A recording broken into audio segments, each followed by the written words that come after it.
The name Miles Davis was always floating around the house, from early on for me. And then when I started listening to, in contrast to the kind of music I was playing, listening to his, it was almost a bittersweet sound that transcended the trumpet in the sense that it was the soul speaking, this reaching out to you.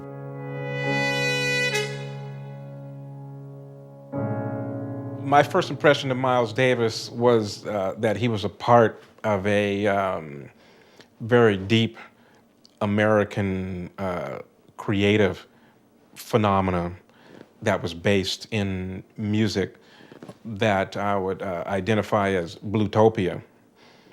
And this was like an emergence of the blues experience into an urban setting, and then it sort of leaned into the future.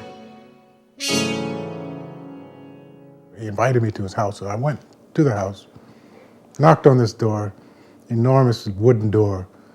So the door opens, his son opens the door, and then he's standing there with two paintbrushes crossing his body, looking like the crook and flail that an Egyptian pharaoh would hold.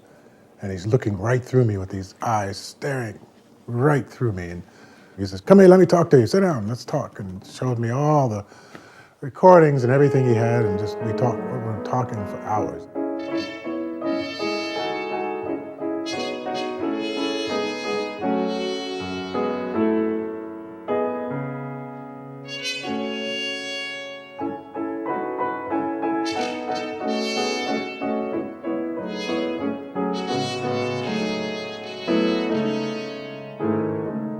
From the time I began to pursue jazz seriously, Miles Davis was always present. Not necessarily a sound, but there was an image and there was a certain quality to that whole idea of Miles Davis. He asked me what time I had to play, what time I had to hit that night. And if I had my horn in my car, would I play something for him? And I said, "Well, I don't know if I have the horn," but he says, go look. And I said, "Oh, man, I was hoping," but I didn't plan to take it quite that far. And the horn was in the car, and he said, "Bring it in." They wanted me to play something from the Stravinsky Firebird, a solo. A feeling you had with him is that you knew he had your number, so you couldn't fake it with him. And so I played it, and he liked the sound.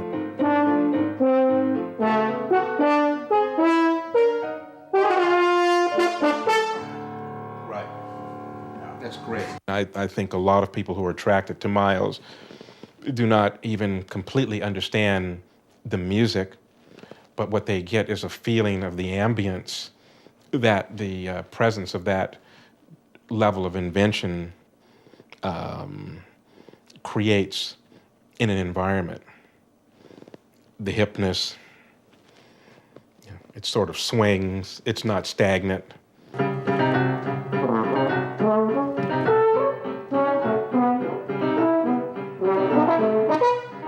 Right. Did I beat you? Yes, you did. It's all right. It can get away. It can really get away.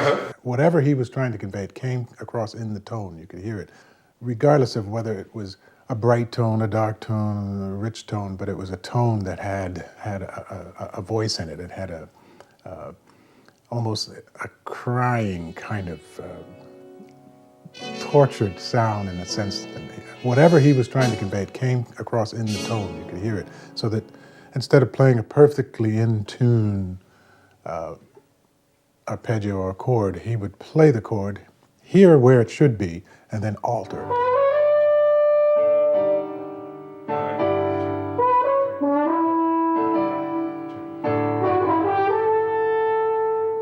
I wanted to do a recital and call it a recital, in memory of great people. Miles is one of the people that that I'd missed. I thought I'll have a piece written. Right. So.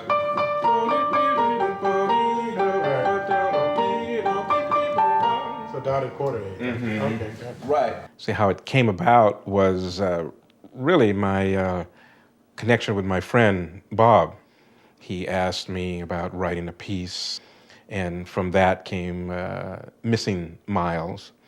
And with that, I added the aspect of making it an ode to a painter of sound.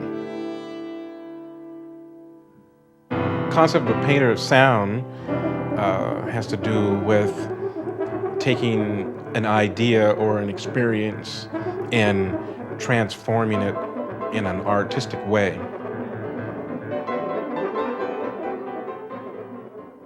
If I had to describe Miles Davis in one word, I would have to say Miles Davis, pure.